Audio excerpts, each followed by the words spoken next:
Il y a 7 ans, cette RTX Titan coûtait 2700 €. soit plus cher que la 5090.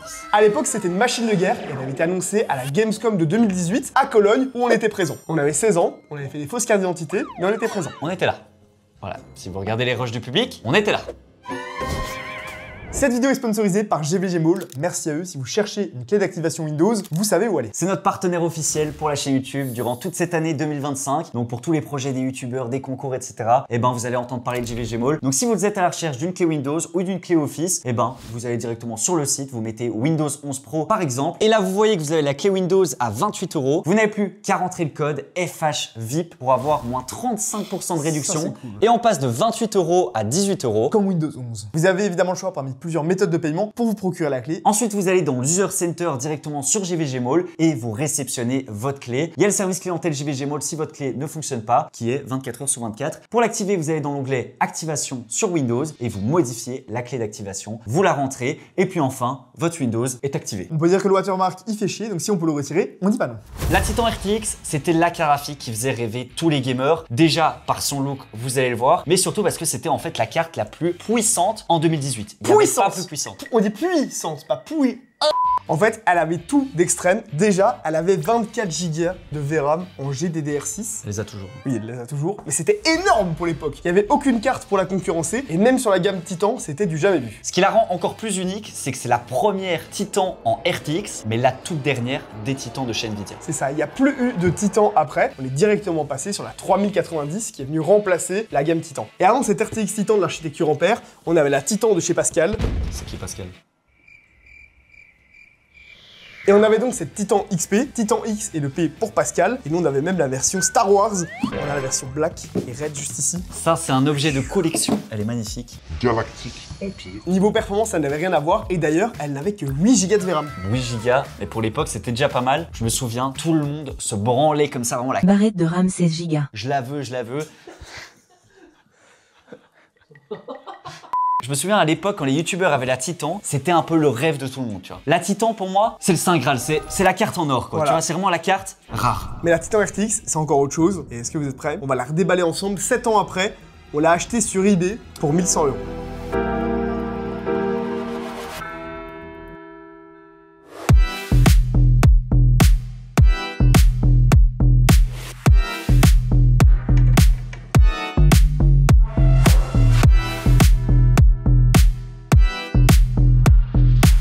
Déjà à l'époque, rien que l'emballage qui a pris des petits coups dans la gueule, mais c'est normal, avec les années, eh bien c'était déjà incroyable. La carte, franchement, elle a pas vieilli. Elle a pas vieilli et elle est magnifique, on peut dire ce qu'on veut. Les Founders Edition, ça restera toujours les cartes graphiques les plus belles de chez Nvidia. Mais là, ils ont mis le paquet, ils nous ont mis un côté goldé sur la carte que perso, moi j'adore, je trouve que ça fait pas du tout cheap pour le coup. Pas du tout. C'est juste magnifique. Regardez cette backplate Titan RTX comme ça. C'est vraiment une carte qui est mythique, même à l'époque avec les turbines et tout, c'était vraiment pas joli. Mais là, on est sur la première Founders mythique, magnifique.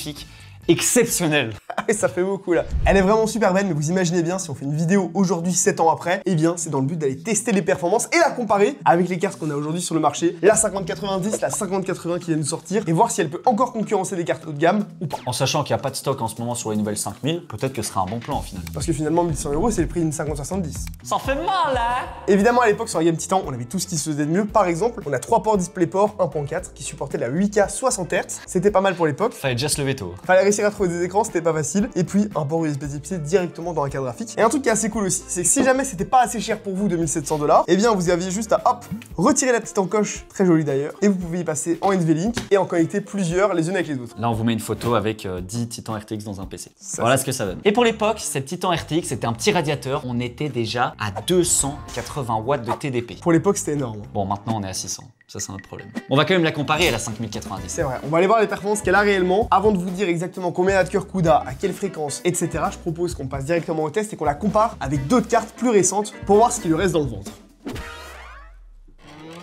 C'est parti. C'est le moment de tester la Titan RTX. Alors, on l'a mis comme d'habitude sur notre table de bench. Alors déjà, je le rappelle, mais elle est juste magnifique. Rien que le petit logo Titan qui est allumé comme ça, c'est juste magnifique. C'est sympa de la regarder, mais ce qu'on veut, c'est de la performance, un maximum d'FPS. Donc, est-ce que 7 ans après, on pourra jouer avec une Titan RTX? C'est maintenant. On commence d'abord avec le OCCT. Alors, comme vous pouvez voir, déjà, ce modèle de Founders chauffe énormément, j'étais choqué par rapport aux nouveaux modèles, aux modèles custom, etc. On est donc à 200 watts de puissance et on est déjà à 85 degrés au niveau de la carte. Quand on sait que les nouvelles Founders et les nouvelles cartes se limitent à 65-70 degrés, sachez que celle-là, une fois qu'elle est à 88 degrés, donc à sa temp max, elle hurle et elle fait un bruit horrible. Donc ça, c'est vraiment un point négatif, elle n'est pas du tout silencieuse. On a quand même mis un petit coup de neuf à la Titan RTX, on a changé la pâte thermique et tous les pads thermiques, donc on l'a entièrement démonté et remonté pour être sûr qu'il n'y ait pas de thermal throttling et surtout qu'elle soit pas bridée. On commence avec 3D Mark et on va uniquement regarder le score graphique. Avec la Titan, on avait un score de 15 734, c'est déjà un score qui est élevé, on tape déjà dans les cartes graphiques haut de gamme et si on la compare à la RTX 5070, on voit qu'elle a 17 938 de score, quand même 2000 de score en plus. Et si on compare à la concurrence chez AMD avec la RX 9070 qui vient de sortir, elle a un score de 25 888, ce qui est juste énorme. Mais bon, le score 3D Mark, ça veut tout et rien dire. Il faudrait vraiment aller voir en jeu parce qu'on a encore toutes les technologies qui rentrent en compte. À savoir que la Titan RTX fonctionne uniquement avec le DLSS 2. Donc là, sur Fortnite, en 4K, on est à 111 FPS de moyenne avec un 1% low à 60 FPS. Et en QHD en 1440p, on est à 157 FPS avec un 1% low à 87 FPS. Alors là, c'est très intéressant de la comparer à la 5070 qui, elle, a le DLSS 3 sur Fortnite et qui explose la Titan RTX. Là, on va avoir 234 FPS en 4K et 387 FPS en QHD. Donc là, on peut dire que la 5070 avec le DLSS 3 explose la Titan RTX. Attachez-vous bien, maintenant on passe à Cyberpunk et en 4K, notre Titan RTX est à 57 FPS de moyenne. Donc là, on était en full techno DLSS en mode performance, mais toujours avec le DLSS 2. Alors heureusement qu'on a le modèle Transformer qui est disponible sur Cyberpunk, qu'on peut quand même utiliser, mais on n'a que 57 FPS en 4K. Par contre, en QHD et en 1440p, là c'était vraiment agréable. On était à 85 FPS de moyenne avec notre Titan RTX. Donc certes, elle fait du bruit, elle souffle et elle chauffe, mais c'était super fluide.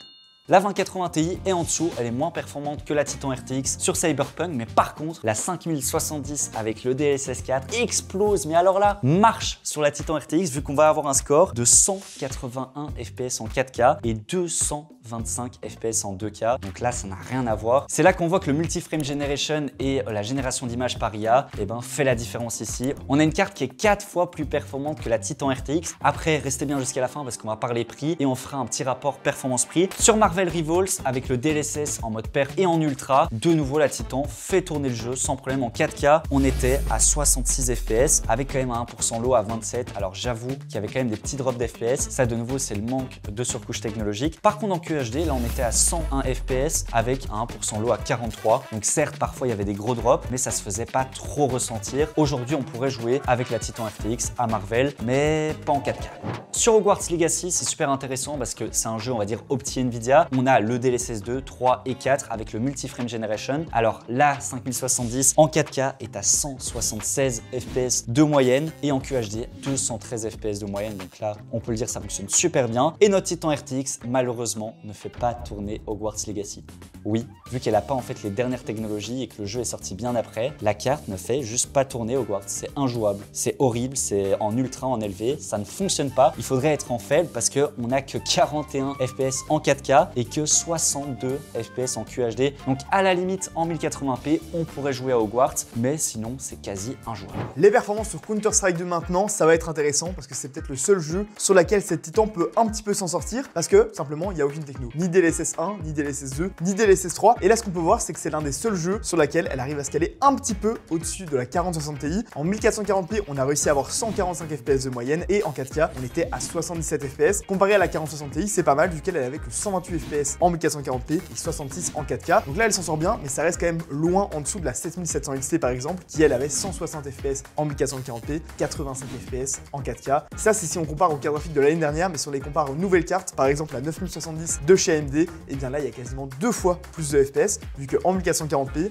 la 9070 sur Counter-Strike, elle atteint 240 FPS. C'est pas vraiment le double, c'est un peu moins, mais c'est quand même une carte qui coûte presque 1/5 du prix de la Titan à sa sortie, et qui au prix d'aujourd'hui est quasiment 2 fois moins cher. Clairement, il n'y a pas photo, il vaut mieux mieux prendre une 9070. Sur Spider-Man remasterisé, avec tout en ultra, elle se prend clairement une vitesse par toutes les cartes graphiques qui supportent les technos. Toutes les cartes Nvidia avec le DLSS 3 la surpassent largement en termes d'FPS. Et avec le FSR 4 qui est disponible sur la 9070, et bien là, on a 290 FPS en 1440p, alors que cette Titan n'en fait que 112. Donc clairement, elle se fait laminer et elle s'en sort juste un tout petit peu mieux que la 2080 Ti qui, elle, avait 106 FPS en 1440p. Et quand on passe en 4K, elle a 85 FPS, alors qu'une 9070 avec de nouveau le FSR 4 en a 248. Là, elle se fait battre à plate couture. Maintenant qu'on a vu les performances de ces différentes cartes sur 3D Mark, le benchmark, mais également en jeu, ce qu'il est important de savoir maintenant, c'est à quel prix est-ce qu'on peut les retrouver sur le marché de l'occasion pour savoir laquelle acheter. Déjà, en fait, on se rend compte que la Titan RTX devient assez rare vu qu'on n'a pas des centaines d'annonces. Contrairement à la 2080 Ti qui, elle, on en retrouve des milliers sur le marché, et ben ça a été compliqué pour nous d'en acheter une. Alors, on l'a payé au prix de 1100 €, ce qui est pas rien. Clairement, c'est énorme pour une carte graphique. J'avoue que c'est un petit peu au-dessus du prix du marché. On voulait vraiment l'avoir dans un bon état et avec la boîte en entier. Le prix moyen auquel vous pourriez la retrouver si vous voulez vraiment faire une bonne affaire, c'est aux alentours de 900 €. Donc c'est ce prix-là qu'on a pris pour les comparaisons par la suite. À savoir que Nvidia, lorsqu'ils ont lancé la Titan RTX, c'était pas du tout pour le grand public. C'est une carte, on va dire, professionnelle, parce qu'avoir 24 Go de VRAM, et surtout à l'époque, c'était pour de l'IA, pour du deep learning, pour de la simulation, rien à voir avec le gaming. Alors certes, vu qu'on a de la puissance, on peut jouer à des jeux vidéo, mais c'était pas du tout l'objectif. Entre temps, il y a eu le minage qui est passé par là, et la Titan RTX a été utilisée dû à son grand nombre de VRAM. Donc on va dire qu'elle devient extrêmement rare. Elle était déjà rare à l'époque, mais alors retrouver maintenant dans un bon état, c'est encore plus difficile. C'est aussi pour ça que le prix a largement augmenté. C'est un peu comme les voitures de collection. Avec les années, parfois elles reprennent de la valeur tellement elles sont devenues rares et que les gens veulent les collectionner. Aujourd'hui, à 350 €, vous retrouvez en occasion la RTX 2080 Ti, la RTX 4060 Ti et même la RX 7700 XT qui ont plus ou moins les mêmes performances que la Titan RTX. Donc il y a quand même une différence de prix de presque 600 €, c'est aberrant. C'est colossal et les autres cartes avec lesquelles on l'a comparé, donc la 4070 Super et la 5070 qui vient de sortir, et bien elles on les retrouve aux alentours de 700 €. Donc déjà plus proche de celle-ci, mais on voyait qu'on avait beaucoup plus de performance. Ce qu'on a fait ensuite, c'est qu'on a pris une moyenne un petit peu des performances sur tous les jeux différents qu'on a testés. Alors évidemment, il y avait des jeux avec techno, des jeux sans techno. Donc voilà, clairement, c'est à prendre avec des pincettes. Mais en gros, on a essayé de voir en moyenne les performances qu'on avait et ensuite à quel prix est-ce qu'on pouvait acheter ces cartes aujourd'hui. Et ça nous a donc donné un ratio. Et donc on peut vous dire aujourd'hui quelle est la carte la plus intéressante à acheter si jamais vous voulez avoir un maximum de rapport performance-prix et également laquelle est la moins intéressante. Alors la meilleure des cartes graphiques est la RX 7700 XT.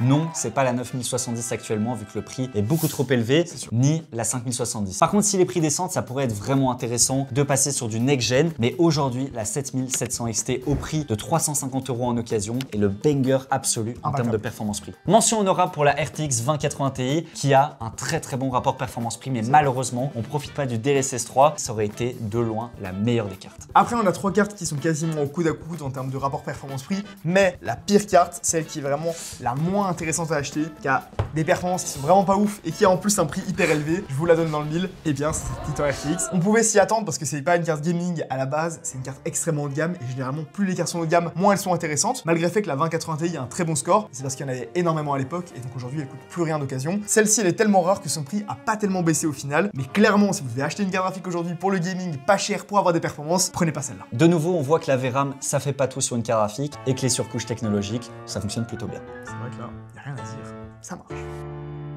Petit aparté pour vous dire qu'on a sorti une vidéo sur la chaîne Mathis et Gauthier où on teste le tout nouveau mini PC de chez Geekom. C'est celui qu'on avait vu au CES à Las Vegas directement. C'est le Geekom A-Series, c'est l'un des plus vendus sur Amazon. Et voilà, on l'a testé, on a fait tourner plusieurs jeux dessus et on a revu un petit peu comment il se démerdait. N'hésitez pas à aller voir la vidéo, elle sera en description. Voilà.